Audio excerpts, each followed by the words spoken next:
بسم اللہ الرحمن الرحیم۔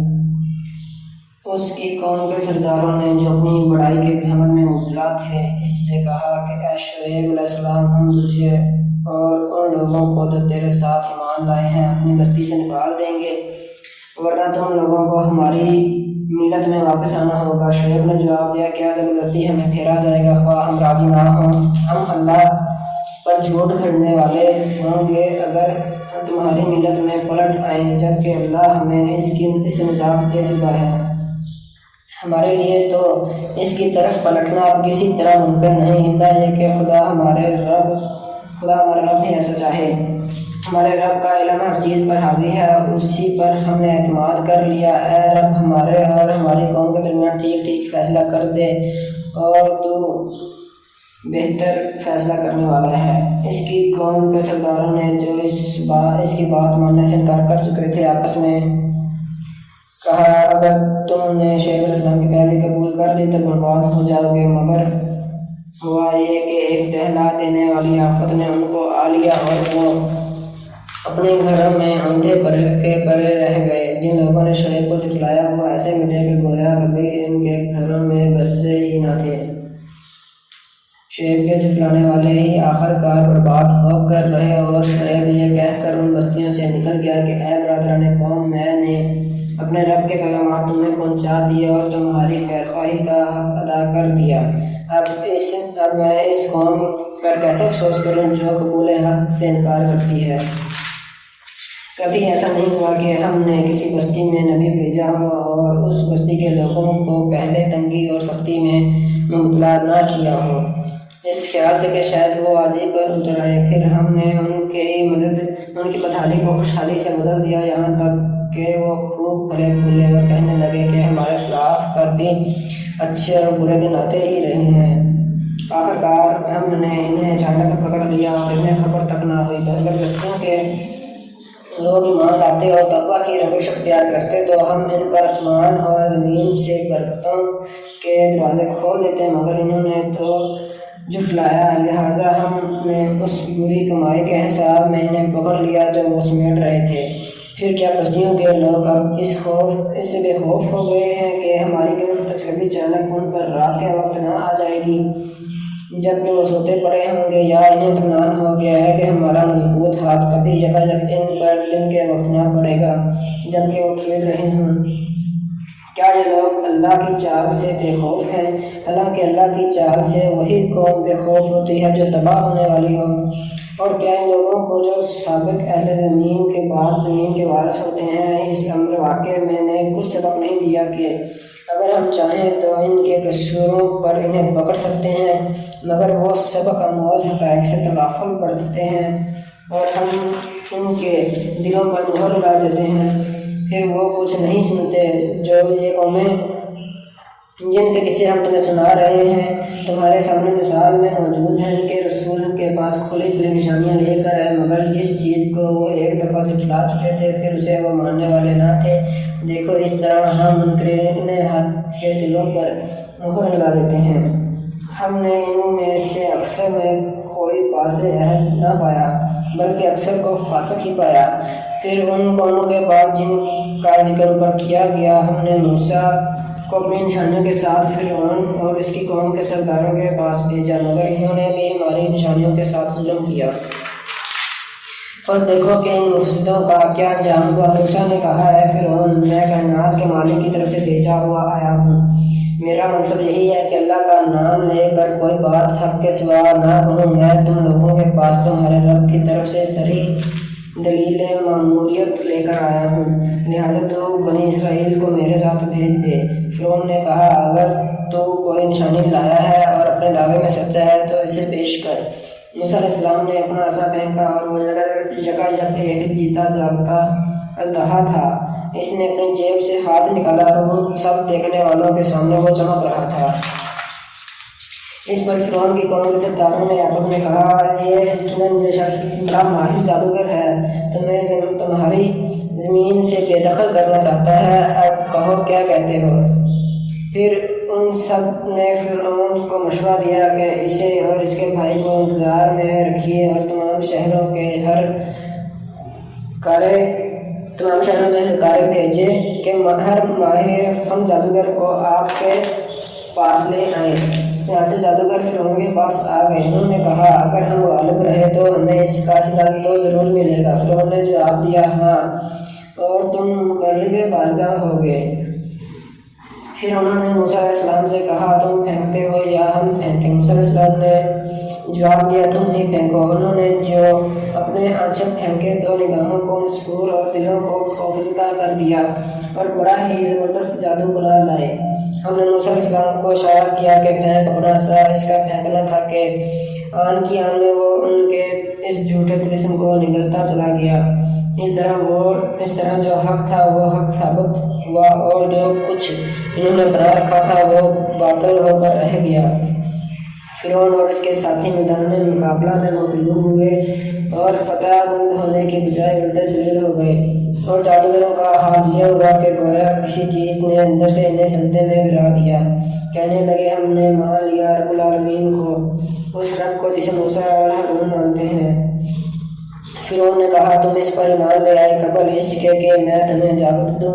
یقیناً یہ کوئی خفیہ سازش تھی جو تم لوگوں نے اس دارالسلطنت میں کی تاکہ اس کے مالکوں کو اقتدار سے بے دخل کر دو۔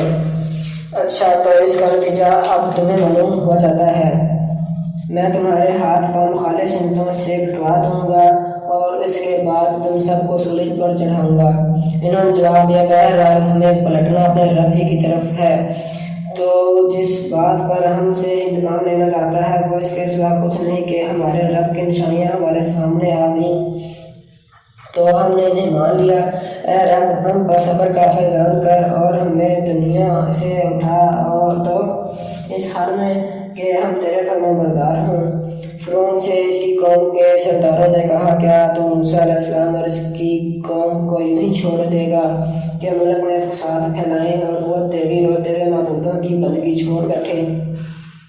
فرعون نے جواب دیا میں ان کے بیٹوں کو قتل کراؤں گا اور ان کی عورتوں کو جیتا رہنے دوں گا۔ ہمارے اقتدار کی گرفت ان پر مضبوط ہے۔ موسیٰ علیہ السلام نے اپنی قوم سے کہا اللہ سے مدد مانگو اور صبر کرو۔ زمین اللہ کی ہے، اپنے بندوں میں سے جس کو چاہتا ہے اس کا وارث بنا دیتا ہے، اور آخری کامیابی انہی کے لیے ہے جو اس سے ڈرتے ہوئے کام کریں۔ اس کے قوم کے لوگوں نے کہا تیرے آنے سے پہلے بھی ہم ستائے جاتے تھے اور اب تیرے آنے پر بھی ستائے جا رہے ہیں۔ اس نے جواب دیا قریب ہے وہ وقت کہ تمہارا رب تمہارے دشمن کو ہلاک کر دے اور تم کو زمین میں خلیفہ بنائے، پھر دیکھے کہ تم کیسے عمل کرتے ہو۔ ہم نے فرعون کے لوگوں کو کئی سال تک قحط اور پیداوار کی کمی میں مبتلا رکھا کہ شاید ان کو ہوش آئے، مگر ان کا حال یہ تھا کہ جب اچھا زمانہ آتا تو کہتے کہ ہم اسی کے مستحق ہیں، اور جب برا زمانہ آتا تو موسیٰ اور اس کے ساتھیوں کو اپنے لیے فعال بد ٹھہراتے، حالانکہ در حقیقت ان کی فعال بد تو اللہ کے پاس تھی، مگر ان میں سے اکثر بے علم تھے۔ انہوں نے موسیٰ علیہ السلام سے کہا کہ تو ہمیں مسحور کرنے کے لیے خواہ کوئی نشانی لے آئے، ہم تیری بات ماننے والے نہیں ہیں۔ آخر کار ہم نے ان پر طوفان بھیجا، ٹڈی دل چھوڑے، سرسریاں پھیلائیں، مینڈک نکالے اور خون برسایا۔ یہ سب نشانیاں الگ الگ کر کے دکھائی، مگر وہ سرکشی کیے چلے گئے، اور وہ بڑے ہی مجرم لوگ تھے۔ جب کبھی ان پر بلا نازل ہو جاتی تو کہتے اے موسیٰ تجھے اپنے رب کی طرف سے جو منصب حاصل ہے اس کی بنا پر ہمارے حق میں دعا کر۔ اگر اب تو ہم سے یہ بلا ٹلوا دے تو ہم تیری بات مان لیں گے اور بنی اسرائیل کو تیرے ساتھ بھیج دیں گے، مگر جب ہم نے ان پر سے اپنا عذاب ایک وقت مقرر تک کے لیے جس کے وہ بہرحال پہنچنے والے تھے ہٹا لیتے تو یک لخت اپنے عہد سے پھر جاتے۔ تب ہم نے ان سے انتقام لیا اور انہیں سمندر میں غرق کر دیا، کیونکہ انہوں نے ہماری نشانیوں کو جھٹلایا تھا اور اس سے بے پرواہ ہو گئے تھے، اور ان کی جگہ ہم نے ان لوگوں کو جو کمزور بنا کر رکھے گئے تھے ان سرزمین کے مشرق و مغرب کا وارث بنا دیا جس سے ہم نے برکتوں سے مالا مال کیا تھا۔ اس طرح بنی اسرائیل کے حق میں تیرے رب کا وعدہ خیر پورا ہوا، کیونکہ انہوں نے صبر سے کام لیا تھا۔ اور فرعون اور اس کی قوم کا وہ سب کچھ برباد کر دیا گیا جو وہ بناتے اور چڑھاتے تھے۔ بنی اسرائیل کو ہم نے سمندر سے گزار دیا، پھر وہ چلے اور راستے میں ایک ایسی قوم پر ان کا گزر ہوا جو اپنے چند بتوں کی گرویدہ بنی ہوئی تھی۔ کہنے لگے، موسیٰ علیہ السلام، ہمارے لیے بھی کوئی ایسا معبود بنا دے جیسے ان لوگوں کے معبود ہیں۔ موسیٰ علیہ السلام نے کہا، تم لوگ بڑی نادانی کی باتیں کرتے ہو۔ یہ لوگ جس طریقے کی پیروی کر رہے ہیں وہ تو برباد ہونے والا ہے، اور جو عمل وہ کر رہے ہیں وہ سراسر باطل ہے۔ پھر موسیٰ نے کہا، کیا میں اللہ کے سوا کوئی اور معبود تمہارے لیے تلاش کروں، حالانکہ وہ اللہ ہی ہے جس نے تمہیں دنیا بھر کی قوموں پر فضیلت بخشی ہے۔ اور اللہ فرماتا ہے، وہ وقت یاد کرو جب ہم نے فرعون والوں سے تمہیں نجات دی، جن کا حال یہ تھا کہ وہ تمہیں سخت عذاب میں مبتلا رکھتے تھے، تمہارے بیٹوں کو قتل کرتے اور تمہاری عورتوں کو زندہ رہنے دیتے تھے، اور اس میں تمہارے رب کی طرف سے تمہاری بڑی آزمائش تھی۔ ہم نے موسیٰ علیہ السلام کو 30 شب و روز کے لیے کوہ سینا پر طلب کیا اور بعد میں 10 دن کا اضافہ کر دیا۔ اس طرح اس کے رب کی مقرر کردہ مدت پورے 40 دن ہو گئی۔ موسیٰ علیہ السلام نے چلتے ہوئے اپنے بھائی ہارون علیہ السلام سے کہا کہ میرے پیچھے تم میری قوم میں میری جانشینی کرنا اور ٹھیک کام کرتے رہنا اور بگاڑ پیدا کرنے والوں کے طریقے پر نہ چلنا۔ جب وہ ہمارے مقرر کیے ہوئے وقت پر پہنچا اور اس کے رب نے اس سے کلام کیا تو اس نے التجا کی کہ اے رب، مجھے یہ رائے نظر دے کہ میں تجھے دیکھوں۔ فرمایا، تو مجھے نہیں دیکھ سکتا، ہاں ذرا سامنے کے پہاڑ کی طرف دیکھ، اگر وہ اپنی جگہ قائم رہ جائے تو البتہ تو مجھے دیکھ سکے گا۔ چنانچہ اس کے رب نے جب پہاڑ پر تجلی کی تو اسے ریزہ ریزہ کر دیا اور موسیٰ علیہ السلام کو کھا کر گر پڑا۔ جب ہوش آیا تو بولا، پاک ہے تیری ذات، میں تیرے حضور توبہ کرتا ہوں اور اس سب سے پہلا ایمان لانے والا ہوں۔ فرمایا، موسیٰ علیہ السلام، میں نے تمام لوگوں پر ترجیح دے کر تجھے منتخب کیا کہ میری پیغمبری کرے اور مجھ سے ہم کلام ہو، بس جو کچھ میں تجھے دوں اس سے لے اور شکر بجانا۔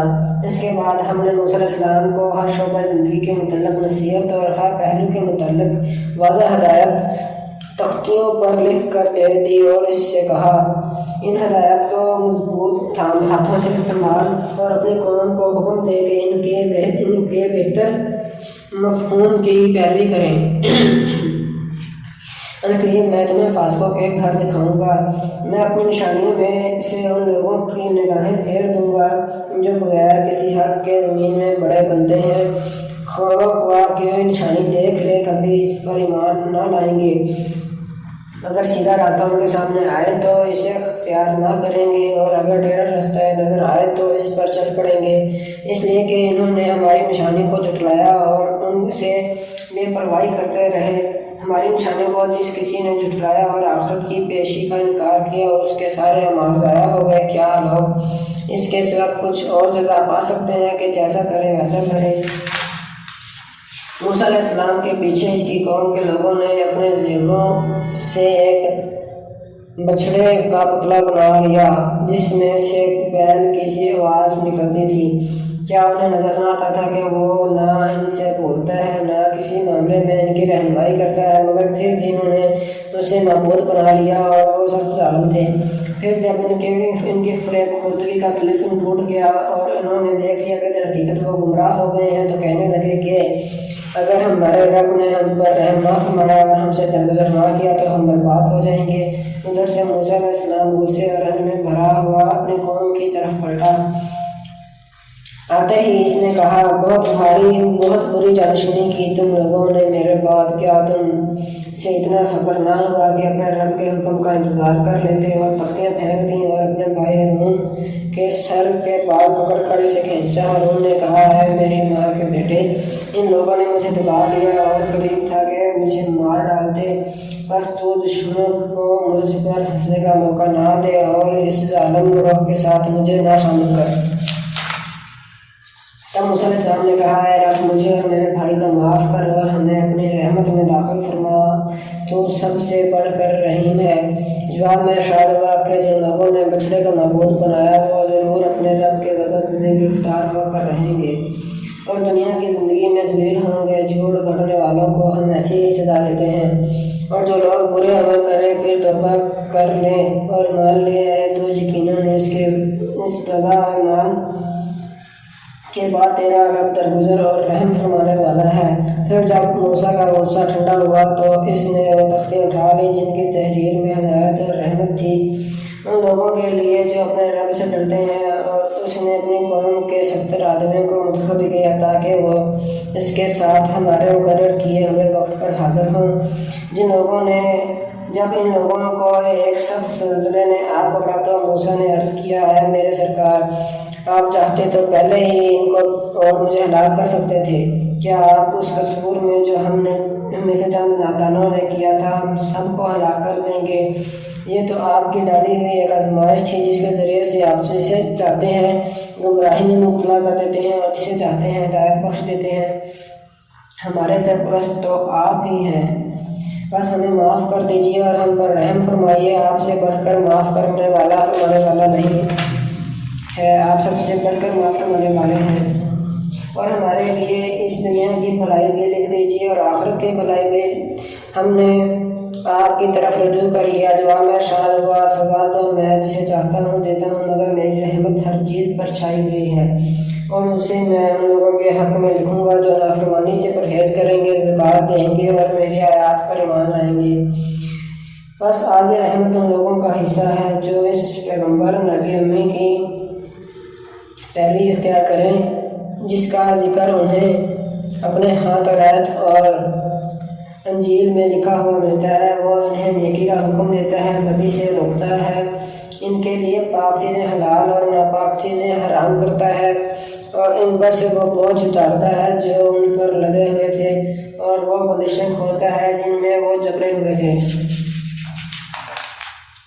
لہذا جو لوگ اس پر ایمان لائیں اور اس کی حمایت اور نصرت کریں اور اس روشنی کی پیروی اختیار کریں جو اس کے ساتھ نازل کی گئی ہے، وہی فلاح پانے والے ہیں۔ محمد صلی اللہ علیہ وسلم کہو کہ اے انسانوں، جب میں تم سب کی طرف اس خدا کا پیغمبر ہوں جو زمین اور آسمانوں کی بادشاہی کا مالک ہے، اس کے سوا کوئی خدا نہیں ہے، وہی زندگی بخشتا ہے اور وہی موت دیتا ہے، بس ایمان لاؤ اس اللہ پر اور اس کے بھیجے ہوئے نبی امی پر جو اللہ کے اور اس کے ارشادات کو مانتا ہے، اور پیروی اختیار کرو، اس کی امید ہے کہ تم براہ راست پالو گے۔ موسیٰ علیہ السلام کی قوم میں ایک گروہ ایسا بھی تھا جو حق کے مطابق ہدایت کرتا تھا اور حق کے مطابق انصاف کرتا تھا، اور ہم نے اس قوم کو 12 گھرانوں میں تقسیم کر کے انہیں مستقل گروہوں کی شکل دے دی تھی۔ اور جب موسیٰ سے اس کی قوم نے پانی مانگا تو ہم نے اشارہ کیا کہ فلاں چٹان پر اپنی لاٹھی مارو، چنانچہ اس چٹان سے یکایک 12 چشم پھوٹ نکلے، اور ہر گروہ نے اپنے پانی لینے کی جگہ متعین کر لی۔ ہم نے ان پر بادل کا سایہ کیا اور ان پر منصبہ اتارا، خواہ وہ پاک چیزیں جو ہم نے تم کو بخشی ہیں، مگر اس کے بعد انہوں نے جو کچھ کیا تو ہم پر ظلم نہیں کیا، مگر آپ اپنے ہی اوپر ظلم کرتے رہے۔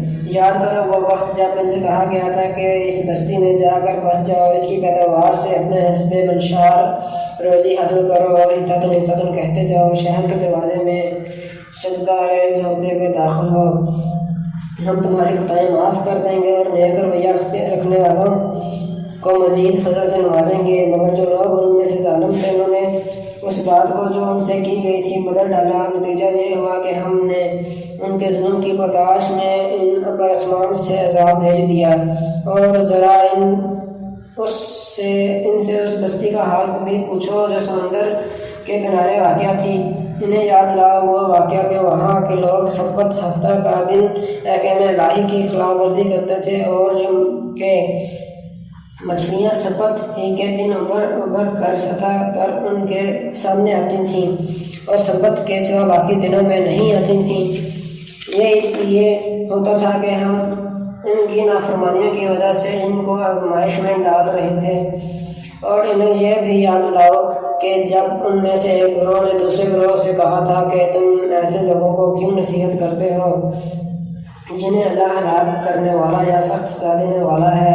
تو انہوں نے جواب دیا تھا کہ ہم یہ سب کچھ تمہارے رب کے حضور اپنی معذرت پیش کرنے کے لیے کرتے ہیں اور اس امید پر کرتے ہیں کہ شاید یہ لوگ اس کی نافرمانی سے پرہیز کرنے لگے۔ آخر کار جب وہ ان ہدایات کو بالکل ہی فراموش کر گئے جو انہیں یاد کرائی گئی تھیں تو ہم نے ان لوگوں کو بچا لیا جو برائی سے روکتے تھے، اور باقی سب لوگوں کو جو ظالم تھے ان کی نافرمانیوں پر سخت عذاب میں پکڑ لیا۔ پھر جب وہ پوری سرکشی کے ساتھ وہی کام کیے چلے گئے جس سے انہیں روکا گیا تھا تو ہم نے کہا کہ بندر بن جاؤ اور ذلیل اور خوار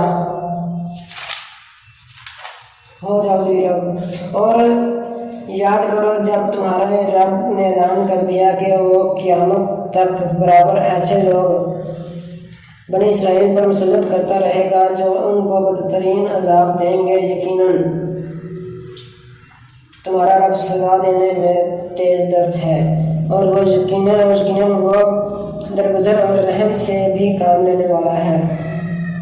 ہم نے ان کو زمین میں ٹکڑے ٹکڑے کر کے بہت سی قوموں میں تقسیم کر دیا، کچھ لوگ ان میں نیک تھے اور کچھ ان سے مختلف، اور ہم ان کو اچھے برے حالات سے آزمائش میں مبتلا کرتے رہے کہ شاید یہ پلٹ آئیں۔ پھر اگلی نسلوں کے بعد ایسے ناخوف لوگ ان کے جانشین ہوئے جو کتاب الہی کے وارث ہو کر اسی دنیا دنی کے فائدے سمیٹتے رہے اور کہہ دیتے ہیں کہ توبہ ہے، ہمیں معاف کر دیا جائے گا، اور اگر وہی متاع دنیا پھر سامنے آتی ہے تو پھر لپک کر اس سے لے لیتے ہیں۔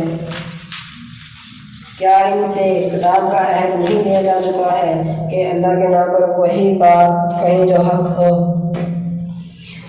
اور یہ خود پڑھ چکے ہیں جو کتاب میں لکھا ہے، آخرت کے قیام کا تو خدا ترس لوگوں کے لیے ہی بہتر ہے۔ کیا تم اتنی سی بات نہیں سمجھتے جو لوگ کتاب کی پابندی کرتے ہیں اور جنہوں نے نماز قائم رکھی ہے؟ یقیناً ایسے نیک کردار لوگوں کا اجر ہم ضائع نہیں کریں گے۔ انہیں وہ وقت بھی کچھ یاد ہے جبکہ ہم نے پہاڑ کو ہلا کر ان پر اس طرح چھا دیا تھا کہ گویا وہ چھتری ہے، اور یہ گمان کر رہے تھے کہ وہ ان پر آ پڑے گا۔ اور اس وقت ہم نے ان سے کہا تھا کہ جو کتاب ہم تمہیں دے رہے ہیں اسے مضبوطی کے ساتھ تھامو، اور جو کچھ اس میں لکھا ہے اسے یاد رکھو۔ توقع ہے کہ تم بدروی سے بچے رہو گے۔ اور اے نبی، لوگوں کو یاد لاؤ وقت جب کہ ہم تمہارے رب نے بنی آدم کی پشتوں سے ان کی نسل کو نکالا تھا، اور انہیں خود ان کے اوپر گواہ بناتے ہوئے پوچھا تھا کیا میں تمہارا رب نہیں ہوں؟ انہوں نے کہا ضرور آپ ہی ہمارے رب ہیں، ہم اس پر گواہی دیتے ہیں۔ یہ ہم نے اس لیے کیا کہ کہیں تم قیامت کے روز یہ نہ کہہ دو کہ ہم تو اس بات سے بے خبر تھے، یا یہ نہ کہنے لگو کہ شرک کی ابتدا تو ہمارے باپ دادا نے ہم سے پہلے کی تھی اور ہم بعد کو ان کی نسل سے پیدا ہوئے۔ پھر کیا آپ ہمیں اس قصور میں پکڑتے ہیں جو غلطکار لوگوں نے کیا تھا؟ دیکھو اس طرح ہم نشانیاں واضح طور پر پیش کرتے ہیں اس لیے کرتے ہیں کہ یہ لوگ پلٹ آئیں۔ اے محمد صلی اللہ علیہ وسلم، ان کے سامنے شخص کا حال بیان کرو جس کو ہم نے اپنی آیات کا علم عطا کیا تھا مگر وہ ان کی پابندی سے نکل بھاگا۔ آخر کا شیطان اس کے پیچھے پڑ گیا یہاں تک کہ وہ بھٹکنے والوں میں شامل ہو کر رہا۔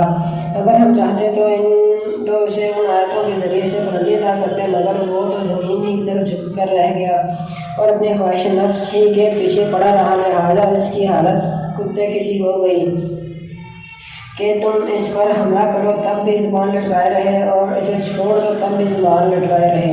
یہی مثال ہے ان لوگوں کی جو ہمارے آیات کو جھٹلاتے ہیں۔ تم یہ حکایات ان کو سناتے رہو، شاید کہ کچھ غور و فکر کریں۔ بڑی ہی بری مثال ہے ایسے لوگوں کی جنہوں نے ہماری آیات کو جھٹلایا اور وہ آپ اپنے ہی اوپر ظلم کرتے رہے ہیں۔ جسے اللہ ہدایت بخشے بس وہی راہ راست پاتا ہے، اور جس کو اللہ اپنی رہنمائی سے محروم کر دے وہی ناکام و نامراد ہو کر رہتا ہے۔ اور یہ حقیقت ہے کہ بہت سے جن اور انسان ایسے ہیں جن کو ہم نے جہنم ہی کے لیے پیدا کیا ہے۔ ان کے پاس دل ہیں مگر وہ ان سے سوچتے نہیں، ان کے پاس آنکھیں ہیں مگر وہ ان سے دیکھتے نہیں، ان کے پاس کان ہیں مگر وہ ان سے سنتے نہیں۔ وہ جانوروں کی طرح ہے بلکہ ان سے بھی زیادہ گئے گزرے۔ یہ وہ لوگ ہیں جو غفلت میں کھوئے گئے ہیں۔ اللہ اچھے ناموں کا مستحق ہے، اس کو اچھے ہی ناموں سے پکارو اور ان لوگوں کو چھوڑ دو جو اس کا نام رکھنے میں راستے سے منحرف ہو جاتے ہیں۔ جو کچھ وہ کرتے رہے ہیں اس کا بدلہ وہ پا کر رہیں گے۔ ہماری مخلوق میں ایک گروہ ایسا بھی ہے جو ٹھیک حق کے مطابق ہدایت اور حق ہی کے مطابق انصاف کرتا ہے۔ رہے وہ لوگ جنہوں نے ہماری آیات کو جھٹلا دیا تو انہیں ہم بتدریج ایسے طریقے سے تباہی کی طرف لے جائیں گے کہ انہیں خبر تک نہ ہوگی۔ میں ان کو ڈھیل دے رہا ہوں، میری چال کا کوئی توڑ نہیں ہے۔ اور کیا ان لوگوں نے کبھی سوچا نہیں ان کے رفیق پر جنون کا کوئی اثر نہیں ہے؟ وہ تو ایک خبردار ہے جو برا انجام سامنے آنے سے پہلے صاف مطالبہ کر رہا ہے۔ کیا ان لوگوں نے آسمان اور زمین کے انتظام پر کبھی غور نہیں کیا؟ کسی چیز کو بھی جو خدا نے پیدا کی ہے آنکھیں کھول کر نہیں دیکھا؟ اور کیا یہ بھی انہوں نے نہیں سوچا کہ شاید ان کی مہلت زندگی پوری ہونے کا وقت قریب آ لگا ہو؟ پھر آخر پیغمبر صلی اللہ علیہ وسلم کی اس تنبیہ کے بعد اور کون سی بات ایسی ہو سکتی ہے جس پر یہ ایمان لائیں؟ جس کو اللہ رہنمائی سے محروم کر دے اس کے لیے پھر کوئی رہنما نہیں ہے، اور اللہ انہیں ان کی سرکشی میں بھٹکتا ہوا چھوڑے دیتا ہے۔ یہ لوگ تم سے پوچھتے ہیں کہ آخر وہ قیامت کی گھڑی کب نازل ہوگی؟ کہو اس کا علم میرے رب ہی کے پاس ہے، اسے اپنے وقت پر ہی وہی ظاہر کرے گا۔ آسمانوں اور زمین میں وہ بڑا سخت وقت ہوگا، وہ تم پر اچانک آ جائے گا۔ اور یہ لوگ اس کے متعلق تم سے اس طرح پوچھتے ہیں گویا کہ تم اس کی کھوج میں لگے ہوئے ہو۔ کہو اس کا علم تو صرف اللہ کو ہے، مگر اکثر لوگ اس حقیقت سے ناواقف ہیں۔ اے محمد صلی اللہ علیہ وسلم ان سے کہو کہ میں اپنی ذات کے لیے کسی نفع اور نقصان کا اختیار نہیں رکھتا، اللہ ہی جو کچھ چاہتا ہے وہ ہوتا ہے، اور اگر مجھے غیر کا علم ہوتا تو میں بہت سے فائدے اپنے لیے حاصل کر لیتا اور مجھے کبھی کوئی نقصان نہ پہنچتا۔ میں تو محض ایک خبردار کرنے والا اور خوشخبری سنانے والا ہوں ان لوگوں کے لیے جو میری بات مانیں۔ وہ اللہ ہی ہے جس نے تمہیں ایک جان سے پیدا کیا اور اسی کی جنس سے اس کا جوڑا بنایا تاکہ اس کے پاس خون حاصل کرے۔ پھر جب مرد نے عورت کو ڈھانک لیا تو اسے ایک خفیف سا حمل رہ گیا جس سے لیے وہ چلتی پھرتی رہی۔ پھر جب وہ بوجھل ہو گئی تو دونوں نے مل کر اللہ اپنے رب سے دعا کی کہ اگر تم نے ہم کو اچھا سا بچہ دیا تو ہم تیرے شکر گزار ہوں گے، مگر جب اللہ نے ان کو ایک صحیح سالم بچہ دے دیا تو وہ اس بخشش و عنایت میں دوسروں کو اس کا شریک ٹھہرانے لگے۔ اللہ بہت بلند و برتر ہے ان مشرکانہ باتوں سے جو یہ لوگ کرتے ہیں۔ کیسے نادان ہیں یہ لوگ کہ ان کو خدا کا شریک ٹھہراتے ہیں جو کسی چیز کو بھی پیدا نہیں کرتے بلکہ خود پیدا کیے جاتے ہیں، جو نہ ان کی مدد کر سکتے ہیں اور نہ آپ اپنی مدد ہی پر قادر ہی پر قادر ہیں۔ اگر تم انہیں سیدھی راہ پر آنے کی دعوت دو تو وہ تمہارے پیچھے نہ آئیں، تم خواہ انہیں پکارو یا خاموش رہو، دونوں صورتوں میں تمہارے لیے یکساں ہی رہے۔ تم لوگ خدا کو چھوڑ کر جنہیں پکارتے ہو وہ تو محض بندے ہیں جیسے تم بندے ہو۔ ان سے دعائیں مانگ دیکھو یہ تمہاری دعاؤں کا جواب دیں۔ اگر ان کے بارے میں تمہارے خیالات صحیح ہیں، کیا یہ پاؤں رکھتے ہیں کہ ان سے چلیں؟ کیا یہ ہاتھ رکھتے ہیں کہ ان سے پکڑیں؟ کیا یہ آنکھیں رکھتے ہیں کہ ان سے دیکھیں؟ کیا یہ کان رکھتے ہیں کہ ان سے سنیں؟ محمد صلی اللہ علیہ وسلم ان سے کہو کہ بلا لو اپنے ٹھہرائے ہوئے شریکوں کو، پھر تم سب مل کر میرے خلاف تدبیریں کرو اور مجھے ہرگز مہلت نہ دو۔ میرا حامی و ناصر وہ خدا ہے جس نے یہ کتاب نازل کی ہے اور وہ نیک آدمیوں کی حمایت کرتا ہے۔ بخلاف اس کے تم جنہیں خدا کو چھوڑ کر پکارتے ہو وہ نہ تمہاری مدد کر سکتے ہیں اور نہ خود اپنی ہی مدد کرنے کے قابل ہیں، بلکہ اگر تم انہیں سیدھی راہ پر آنے کے لیے کہو تو وہ تمہاری بات سن بھی نہیں سکتے۔ بظاہر تم کو ایسا نظر آتا ہے کہ وہ تمہاری طرف دیکھ رہے ہیں، مگر فی الواقع وہ کچھ بھی نہیں دیکھتے۔ اے نبی صلی اللہ علیہ وسلم، نرمی اور درگزر کا طریقہ اختیار کرو، معروف کی تلقین کیے جاؤ اور جاہلوں سے نہ الجھو۔ اگر کبھی شیطان تمہیں اکسائے تو اللہ کی پناہ مانگو، وہ سب کچھ سننے والا اور سننا جاننے والا ہے۔ حقیقت میں جو لوگ متقی ہیں ان کا حال تو یہ ہوتا ہے کہ کبھی شیطان کے اثر سے کوئی برا خیال اگر انہیں چھو بھی جاتا ہے تو فوراً چکنے ہو جاتے ہیں اور پھر انہیں صاف نظر آنے لگتا ہے کہ ان کے لیے صحیح طریقہ کار کیا ہے۔ رہے ان کے یعنی شیاطین کے بھائی بند تو وہ انہیں ان کی کجروی میں کھینچے چلے جاتے ہیں اور انہیں بھٹکانے میں کوئی کسر کھا نہیں رکھتے۔ نبی صلی اللہ علیہ وسلم، جب تم ان لوگوں کے سامنے کوئی نشانی یعنی معجزہ پیش نہیں کرتے تو یہ کہتے ہیں کہ تم نے اپنے لیے کوئی نشانی کیوں نہ انتخاب کر لی؟ ان سے کہو میں تو صرف اس وحی کی پیروی کرتا ہوں جو میرے رب نے میری طرف بھیجی ہے۔ یہ بصیرت کی روشنیاں ہیں تمہارے رب کی طرف سے اور ہدایت اور رحمت ہے ان لوگوں کے لیے جو اسے قبول کریں۔ جب قرآن تمہارے سامنے پڑھا جائے تو اسے توجہ سے سنو اور خاموش رہو، شاید کہ تم پر بھی رحمت ہو جائے۔ اے نبی صلی اللہ علیہ وسلم، اپنے رب کو صبح شام یاد کیا کرو، دل ہی دل میں زاری اور خوف کے ساتھ اور زبان سے بھی ہلکی آواز کے ساتھ۔ تم ان لوگوں میں سے نہ ہو جاؤ جو غفلت میں پڑے ہوئے ہیں۔ جو فرشتے تمہارے رب کے حضور تقرب کا مقام رکھتے ہیں وہ کبھی اپنی بڑائی کا گھمنڈ میں آ کر اس کی عبادت سے منہ نہیں موڑتے اور اس کی تسبیح کرتے ہیں اور اس کے آگے جھکے ہی رہتے ہیں۔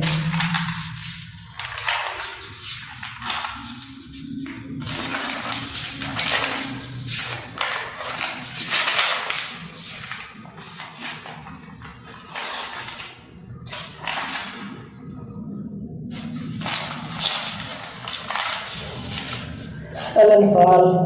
بسم اللہ الرحمن الرحیم۔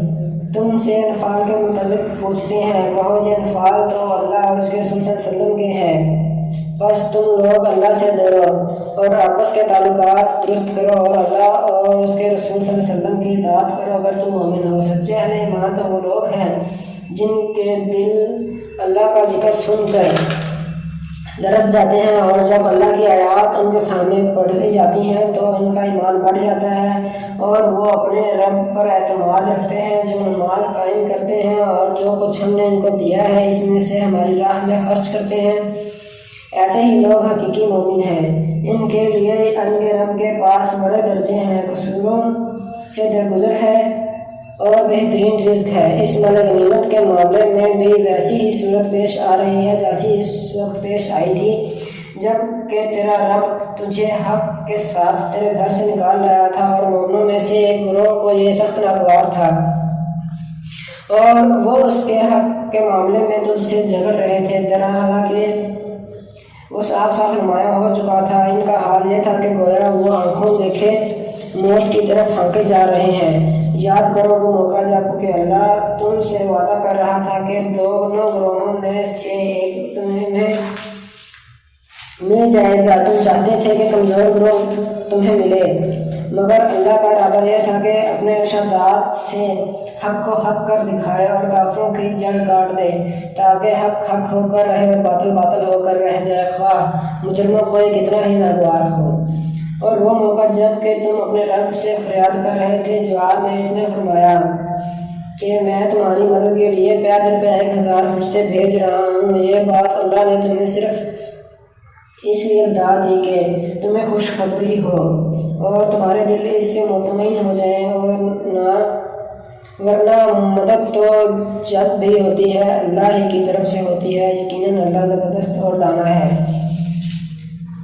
اور وہ وقت جب کہ اللہ اپنی طرف سے خنودگی کی شکل میں تم پر اطمینان اور بے خوفی کی کیفیت طاری کر رہا تھا اور آسمان سے تمہارے اوپر پانی برسا رہا تھا تاکہ تمہیں پاک کرے اور تم سے شیطان کی ڈالی ہوئی نجاست دور کرے اور تمہاری ہمت بندھائے اور اس کے ذریعے سے تمہارے قدم جما دے، اور وہ وقت جب کہ تمہارا رب فرشتوں کو اشارہ کر رہا تھا کہ میں تمہارے ساتھ ہوں، تم اہل ایمان کو ثابت قدم رکھو، میں ابھی ان کافروں کے دلوں میں رعب ڈالے دیتا ہوں، بس تم ان کی گردنوں پر ضرب اور جوڑ جوڑ پر چوٹ لگاؤ۔ یہ اس لیے کہ ان لوگوں نے اللہ اور اس کے رسول صلی اللہ علیہ وسلم کا مقابلہ کیا۔ جو اللہ اور اس کے رسول صلی اللہ علیہ وسلم کا مقابلہ کرے اللہ کے لیے نہایت سخت گیر ہے۔ یہ ہے تم لوگوں کی سزا، اب اس کا مزہ چکھو اور تمہیں معلوم ہو کہ حق کا انکار کرنے والوں کے لیے دوزخ کا عذاب ہے۔ اے ایمان لانے والوں، جب تم ایک لشکر کی صورت میں کفار سے دوچار ہو تو ان کے مقابلے میں پیٹھ نہ پھیرو۔ جس نے ایسے موقع پر پیٹھ پھیری اللہ کے جنگی چال کے طور پر ایسا کرے یا کسی دوسری فوج سے جا ملنے کے لیے، تو وہ اللہ کے غضب میں گھر جائے گا، اس کا ٹھکانہ جہنم ہوگا اور وہ بہت بری جائے بازگشت ہے۔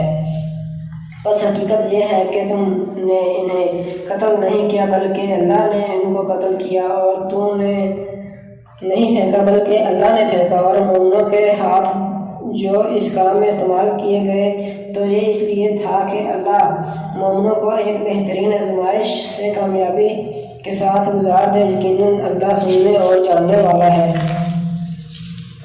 یہ معاملہ تو تمہارے ساتھ ہے، اور کافروں کے ساتھ معاملہ یہ ہے کہ اللہ ان کی چالوں کو کمزور کرنے والا ہے۔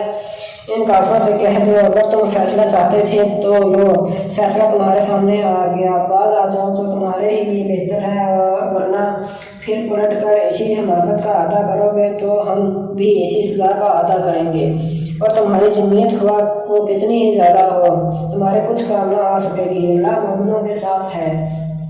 اے ایمان لانے والو، اللہ اور اس کے رسول کی اطاعت کرو اور حکم سننے کے بعد اس سے سرتابی نہ کرو۔ ان لوگوں کی طرح نہ ہو جا جنہوں نے کہا کہ ہم نے سنا حالانکہ وہ نہیں سنتے۔ یقیناً خدا کے نزدیک بدترین قسم کے جانور اور بہرے گونگے لوگ ہیں جو عقل سے کام نہیں لیتے۔ اگر اللہ کو معلوم ہوتا کہ ان میں کچھ بھی بھلائی ہے تو وہ ضرور انہیں سننے کی توفیق دیتا، لیکن بھلائی کے بغیر اگر وہ ان کو سنواتا تو وہ بے رخی کے ساتھ منہ پھیر جاتے۔ اے ایمان لانے والو، اللہ اور اس کے رسول کی پکار پر لبیک کہو جب کہ رسول تمہیں اس چیز کی طرف بلائے جو تمہیں زندگی بخشنے والی ہے، اور جان رکھو کہ اللہ آدمی اور اس کے دل کے درمیان حائل ہے، اور اسی کی طرف تم سمیٹے جاؤ گے، اور بچو اس فتنے سے جس کی شامت مخصوص طور پر صرف انہی لوگوں تک محدود نہ رہے گی جنہوں نے تم سے گناہ کیا ہو، اور جان رکھو کہ اللہ سخت سزا دینے والا ہے۔ یاد کرو وہ وقت جب کہ تم تھوڑے تھے، زمین میں تم کو بے زور سمجھا جاتا تھا، تم ڈرتے رہتے تھے کہ کہیں لوگ تمہیں مٹا نہ دیں، پھر اللہ نے تم کو جائے پناہ مہیا کی اور کر دی، اور اپنی مدد سے تمہارے ہاتھ مضبوط کیے اور تمہیں اچھا رزق پہنچایا، شاید کہ تم شکر گزار بنو۔ اے ایمان لانے والوں، جانتے بوجھتے اللہ اور اس کے رسول صلی اللہ علیہ وسلم کے ساتھ خیانت نہ کرو، اپنی امانتوں میں غداری کے مرتکب نہ ہو، اور جان رکھو کہ تمہارے مال اور تمہاری اولاد حقیقت میں سامان آزمائش ہے، اور اللہ کے پاس اجر دینے کے لیے بہت کچھ ہے۔ اے ایمان لانے والوں، اگر تم خدا ترسی اختیار کرو گے تو اللہ تمہارے لیے چھوٹی بہو پہنچا دے گا، اور تمہاری برائیوں سے تم کو دور کرے گا، اور تمہارے قصور معاف کرے گا۔ اللہ بڑا فضل فرمانے والا ہے۔ وہ وقت بھی یاد کرنے کے قابل ہے جب کہ منکرین حق تیرے خلاف تدبیریں سوچ رہے تھے کہ تجھے قید کر دیں یا قتل کر ڈالیں یا جلا وطن کر دیں۔ وہ اپنی چالیں چل رہے تھے اور اللہ اپنی چال چل رہا تھا، اور اللہ سب سے بہتر چال چلنے والا ہے۔ جب ان کو ہماری آیات سنائی جاتی تھیں تو کہتے تھے کہ ہاں سن لیا ہم چاہیں تو ایسی ہی باتیں ہم بھی بنا سکتے ہیں۔ یہ تو وہی پرانی کہانیاں ہیں جو پہلے سے لوگ کہتے چلے آ رہے ہیں، اور وہ بات بھی یاد رہے جو انہوں نے کہی تھی کہ خدایا اگر یہ واقعی حق ہے اور تیری طرف سے ہے تو ہم پر آسمان سے پتھر برسا دے یا کوئی دردناک عذاب ہم پر لے آ۔ اس وقت تو اللہ ان پر عذاب نازل کرنے والا نہ تھا جب کہ تو ان کے درمیان موجود تھا، اور نہ اللہ کا یہ قاعدہ ہے کہ جب لوگ استغفار کر رہے ہوں اور وہ ان کو عذاب دے دیں، لیکن یہ کیوں نہ وہ ان پر عذاب نازل کرے جبکہ وہ مسجد حرام کا راستہ روک رہے ہیں، حالانکہ وہ اس مسجد کو جائز متولی نہیں ہے، اس مسجد کے جائز متولی نہیں ہے۔ اس کے جائز متولی تو صرف اہل تقویٰ ہی ہو سکتے ہیں، مگر اکثر لوگ اس بات کو نہیں جانتے۔ بیت اللہ کے پاس ان لوگوں کی نماز کیا ہوتی ہے؟ بس سیٹیاں بجاتے اور تالیاں پیٹتے ہیں۔ بس اب لو اس عذاب کا مزہ چکھو اپنے اس انکار حق کی پاداش میں جو تم کرتے رہے ہو۔ جن لوگوں نے حق کو ماننے سے انکار کیا ہے وہ اپنے مال خدا کے راستے سے روکنے کے لیے صرف کر رہے ہیں اور ابھی اور خرچ کرتے رہیں گے، مگر آخرکار یہی کوششیں ان کے لیے پچھتاوے کا سبب بنیں گی۔ وہ پھر مغلوب ہوں گے، پھر یہ کافر جہنم کی طرف گھیر لائے جائیں گے تاکہ اللہ گندگی کو پاکیزگی سے چھانٹ کر الگ کرے اور ہر قسم کی گندگی کو ملا کر اکٹھا کرے، پھر اس پرندے کو جہنم میں جھونک دے۔ یہی لوگ اصلی دیوالیے ہیں۔ نبی صلی اللہ علیہ وسلم ان کافروں سے کہو کہ اگر اب بھی باز آ جائیں تو جو کچھ پہلے ہو چکا ہے اس سے درگزر کر لیا جائے گا، لیکن اگر یہ اسی پچھلی روش کا عادہ کریں گے تو گزشتہ قوموں کے ساتھ جو کچھ ہو چکا ہے وہ سب کو معلوم ہے۔ اے ایمان لانے والو، ان کافروں سے جنگ کرو یہاں تک کہ فتنہ باقی نہ رہے اور دین پورا کا پورا اللہ کے لیے ہو جائے۔ پھر اگر وہ فتنہ سے رک جائیں تو ان کے مال کا دیکھنے والا اللہ ہے، اور اگر وہ نہ مانے تو جان رکھو کہ اللہ تمہارا سرپرست ہے اور وہ بہترین حامی و مددگار ہے۔